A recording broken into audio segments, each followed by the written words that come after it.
नमस्कार विद्यार्थी मित्रांनो, आज आपल्याला राजे उमाजी नाईकांबद्दल माहिती पाहायची आहे. त्यांचा जन्म पुणे जिल्ह्यातील पुरंदर तालुक्यातील भिवरी नावाच्या गावी झाला होता.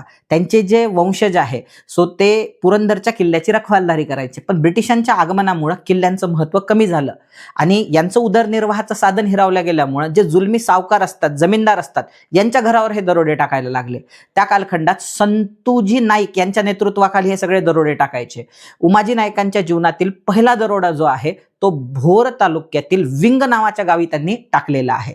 एकदा दरोडा टाकत असताना ते ब्रिटिशांच्या तावडीत सापडले.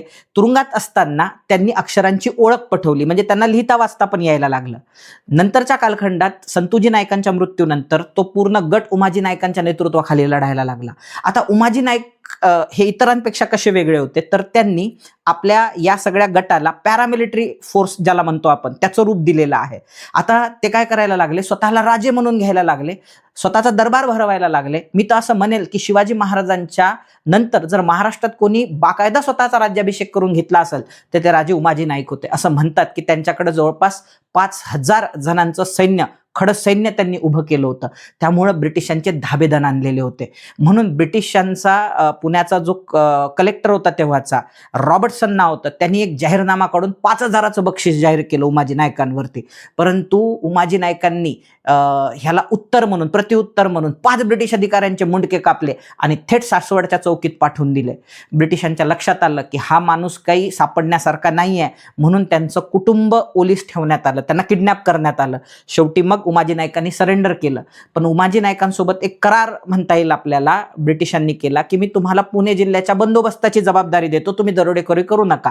सो उमाजी नाईक तयार पण झाले. पण वाद तोच होता की उमाजी नाईकांनी ब्रिटिशांसारखा महसूल जमा करायला सुरुवात केली होती. भोरमधले 13 गावं त्यांना महसूल द्यायला तयार होते. उमाजी नाईकांचं म्हणणं होतं की मी तुमचं ऐकतो, दरोडेखोरी सोडतो, पण 13 गावाचा महसूल मला मिळाला पाहिजे. आणि ब्रिटिशांना नेमकं तेच नको होतं. सो त्याच्यामुळे ह्यांच्यात परत वाद झाला. परत उमाजी नाईक ब्रिटिश विरोधी बनले. उमाजी नाईक सापडत नाही आहे म्हणून कॅप्टन अलेक्झांडर आणि कॅप्टन मॅकिंटोश हे उमाजी नाईकांच्या पाठीमागे लावण्यात आले, 2 निष्णात अधिकारी. आता दुर्दैवाने आपल्या मराठी माणसाने उमाजी नाईकांचा इतिहासच लिहिला नाही, कारण इतिहास लिहिणारे जे होते ते विशिष्ट समुदायातले असायचे आणि त्यांनी त्यांच्याच अँगलने सगळा इतिहास लिहिलेला आहे. मग तुम्ही म्हणणार उमाजी नाईकांचा इतिहास आपल्याला कसा कळाला, तर हे जे अलेक्झांडर आणि मॅकिंटॉश आहे हे लेटर लिहायचे ब्रिटिश सरकारला, त्याच्यातून आपल्याला उमाजी नाईकांचा इतिहास कळतो की ते किती पराक्रमी होते. खूप मोठी होत चाललेली आहे विद्यार्थी मित्रांनो, म्हणून राहिलेली माहिती आपण सेकंड पार्टमध्ये घेऊ. हा व्हिडिओ तुम्हाला कसा वाटला हे आम्हाला नक्की कमेंट बॉक्समध्ये लिहून कळवा.